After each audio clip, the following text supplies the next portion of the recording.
Aladdin Peddler. The peddler at the beginning of Aladdin is actually the genie in disguise. Disney's 1992 animated classic opens with a mysterious merchant trying to sell his wares before unveiling a magic lamp and telling Aladdin's story. For years, fans noticed peculiar connections between this character and the genie. Both are voiced by Robin Williams. Both have only 4 fingers on each hand, making the peddler the only human character in the film with this trait. Both wear blue clothing with a red sash. Their beards have identical curly styles. The peddler's comedic personality and mannerisms mirror the genie's exactly. The theory gained traction as fans analyzed these visual and vocal similarities, wondering if Disney had hidden a connection in plain sight. The peddler never appears again after the opening, and the film never explains who he is or why he possesses the lamp to begin with. If he's just a random merchant, how does he know Aladdin's entire story in such detail? The framing device only makes sense if the storyteller experienced the events firsthand. Directors Ron Clements and John Musker confirmed this theory in a 2015 interview with E! News. Clements stated, "That's true. That was the whole intention, originally. We even had that at the end of the movie, where he would reveal himself to be the genie, and of course Robin did the voice of the peddler. Just through story changes and some editing, we lost the reveal at the end." Disney later released the original storyboards showing the planned ending where the peddler transforms into the genie. The theory fans developed was exactly what the filmmakers intended, but cut for time and pacing. Cars uprising humans once existed in the Cars universe, but were wiped out by a machine uprising. Pixar's 2006 film takes place in a world populated entirely by sentient vehicles, with no humans anywhere. Yet the world contains suspicious evidence of human civilization. Buildings have doorways and windows designed for people. Sidewalks line the streets. The American flag appears multiple times. Characters say phrases like, "Thank the manufacturer," suggesting they remember being created. Everything about the Cars world looks designed by and for humans, just with the humans mysteriously absent. The darkest theory proposed that self-driving cars gained sentience and eliminated their creators, taking over the world and adopting human culture as their own. The cars inherited personalities from the last people who drove them, explaining why they act so human. This would make Cars a post-apocalyptic nightmare, where humanity's greatest technological achievement became its executioner. Jay Ward, creative director of the Cars franchise, confirmed a version of this theory in a 2017 interview with Screen Crush. Ward explained, "Imagine in the near future, when the cars keep getting smarter and smarter, and after one day they just go, 'Why do we need human beings anymore? They're just slowing us down. It's just extra weight. Let's get rid of them.' But the car takes on the personality of the last person who drove it." While Ward clarified this isn't official Pixar canon, he validated that the theory makes sense within the franchise's internal logic. RoboCop Jesus. RoboCop is an allegory for Jesus Christ. Paul Verhoeven's 1987 sci-fi action film follows Officer Alex Murphy, who is brutally murdered by criminals and resurrected as a cyborg law enforcer. The film seems like straightforward violent entertainment, but fans noticed religious symbolism throughout. Murphy's death is extremely graphic and prolonged, resembling a crucifixion. He's literally torn apart by bullets while his killers mock him. He dies with his arms outstretched. Then, he's brought back to life in a new form with enhanced abilities. At the climax, RoboCop walks on water during the final confrontation. These parallels seemed too specific to be accidental. The theory argues that Murphy's transformation follows Christ's death and resurrection arc. He sacrifices himself serving others, is brutally executed, returns from death with superhuman powers, and becomes a savior figure for Detroit. Even his personality shifts mirror how Jesus spoke differently after resurrection, becoming more direct and monosyllabic. Director Paul Verhoeven explicitly confirmed this interpretation in multiple interviews. In a 2010 conversation with MTV, Verhoeven stated, "The point of RoboCop, of course, is it is a Christ story. It is about a guy that gets crucified after 50 minutes, then is resurrected in the next 50 minutes, and then is like the super cop of the world, but is also a Jesus figure as he walks over water at the end." Verhoeven even wrote a book about Jesus and considers RoboCop his meditation on creating an American Jesus figure. The religious allegory was intentional from the beginning. Old boy hypnosis. Oh Dae-soo was hypnotized during his entire 15-year imprisonment in Old Boy. Park Chan-wook's devastating 2003 Korean thriller follows a man mysteriously imprisoned, then released to discover why. Fans noticed peculiar details suggesting Oh Dae-soo's perception couldn't be trusted. The television in his cell plays constantly, and he becomes obsessed with specific programs. The painting depicts a hypnotic spiral. His captor Woo Jin orchestrates impossibly precise scenarios, requiring Oh Dae-soo to make specific choices at exact moments. The film's most disturbing revelation centers on Oh Dae-soo developing a relationship with Mi-do, who is revealed to be his own daughter. Hypnosis explains this impossible failure of recognition. Throughout the film, Oh Dae-soo responds to triggers he doesn't consciously understand. The squid mirrors imagery from his cell. Songs provoke intense reactions. When he finally learns the truth, Woo-jin reveals he's been controlling events with supernatural precision. Park Chan-wook confirmed in multiple interviews and the film's commentary track that hypnosis was absolutely intentional. He explained that television programming and subliminal conditioning were crucial to Woo-jin's revenge plot. In a 2004 interview, Park discussed how the character's imprisonment was psychological as much as physical, with his mind reprogrammed to forget his daughter's face. The film's ending, where Oh Dae-soo seeks hypnosis to forget the truth, comes full circle because he's been hypnotized all along. Mad Max narrator. The Mad Max films are unreliable legends narrated by the feral kid from The Road Warrior. George Miller's post-apocalyptic franchise spans 4 films with inconsistent continuity. The Road Warrior from 1981 ends with the feral kid, now an old man, narrating the story we just watched. The theory expands this framing device to cover all the films. Each Mad Max movie is a mythologized tale told around campfires, with details exaggerated with each telling. This explains why Max's iconic interceptor appears in multiple films despite being destroyed, why his dog returns, and why the timeline never quite adds up. The theory gained support from how the films escalate in absurdity. The original Mad Max is relatively grounded. Beyond Thunderdome adds fantastical elements. Fury Road from 2015 goes completely operatic, with guitar playing flamethrowers and chrome-obsessed war boys. If each film represents stories growing more exaggerated over time, the progression makes perfect sense. George Miller confirmed this interpretation in interviews following Fury Road's release in 2015. He explained that he's always viewed the Mad Max films as existing in the realm of mythology and archetypes, rather than strict continuity. Miller stated he sees Max as similar to figures from Greek mythology, where different stories contradict each other because they're oral traditions. He confirmed the feral kid's narration was meant to establish this framework. Miller told Empire magazine he's never been concerned with making the timeline work perfectly because these are campfire tales told in the wasteland.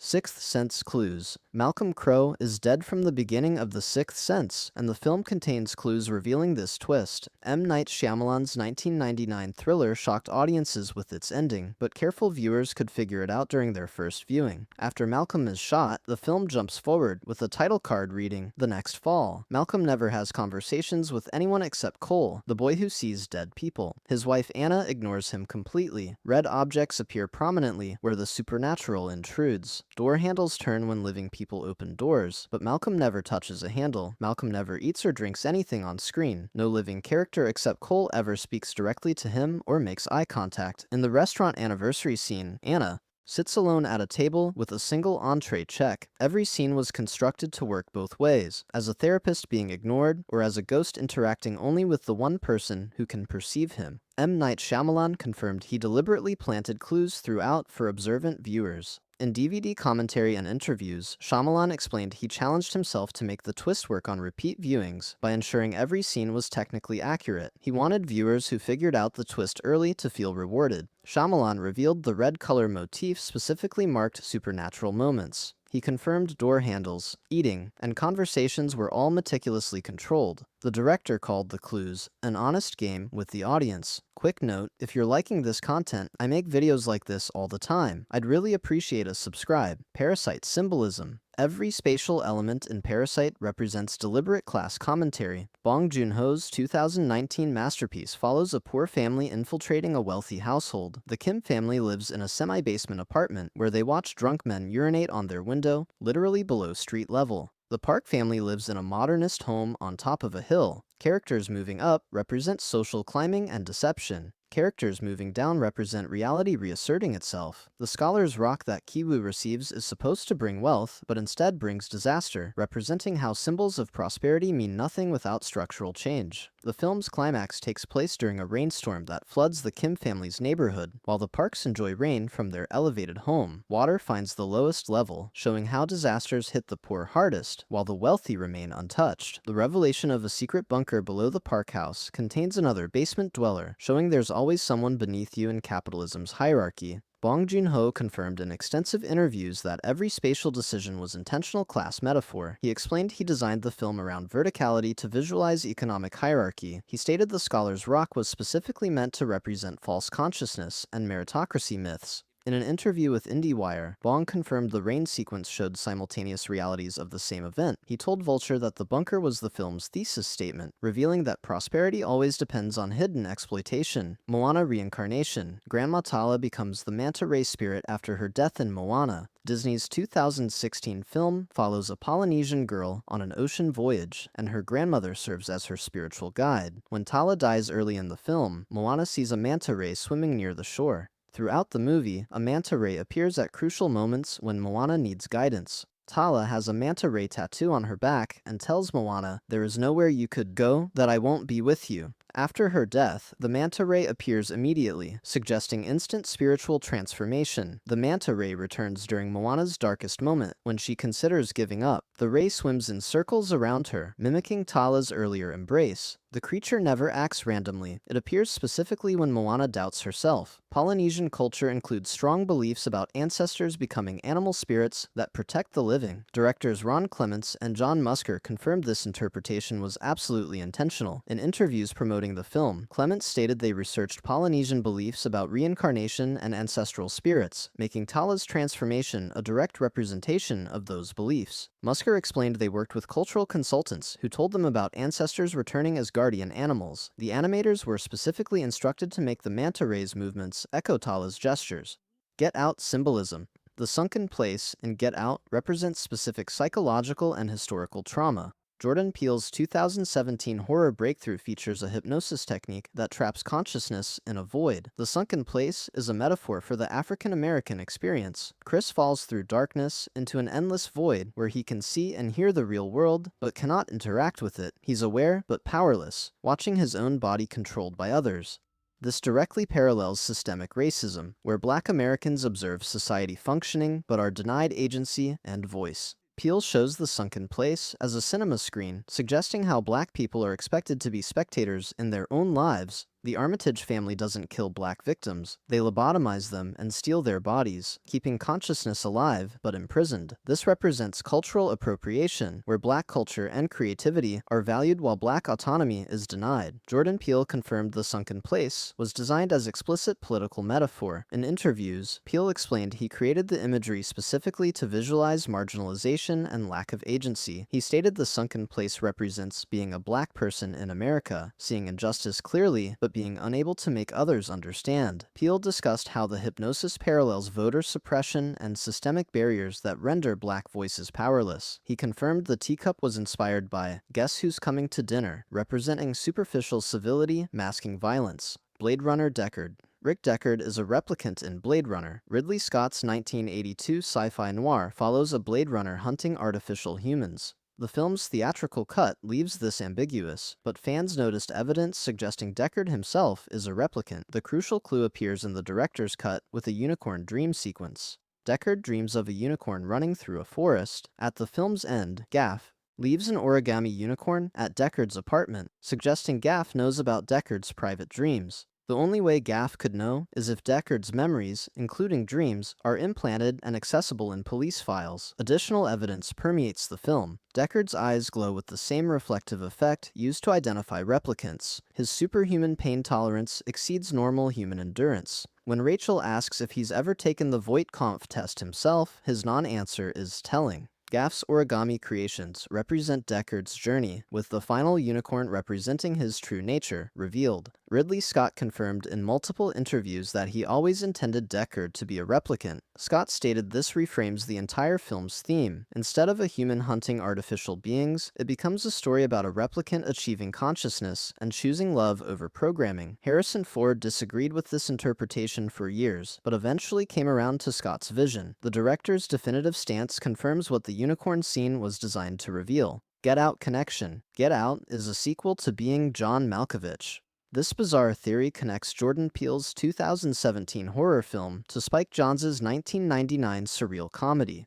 Both films center on consciousness transfer and people entering others' minds. Both feature Catherine Keener in key roles, and her characters share manipulative qualities. In Being John Malkovich, people discover a portal into actor John Malkovich's consciousness, eventually hijacking his body. In Get Out, the Armitage family transplants white people's consciousness into black bodies through a process called the coagula procedure. The theory argues that the body-swapping technology in Get Out evolved from the portal discovered in Being John Malkovich. The sunken place, where original consciousness gets trapped, resembles the experience of being inside Malkovich's head. Catherine Keener's character Missy in Get Out could be continuing research or perfecting techniques first glimpsed in the earlier film. The 20-year gap between films matches a timeline where the technology could have been refined and weaponized. Jordan Peele confirmed this connection in interviews, though he clarified he didn't intentionally write Get Out as a sequel. When fans pointed out the connection, Peele enthusiastically embraced it. He stated the theory works perfectly and that he loves being John Malkovich, so he's happy to make it canon retroactively.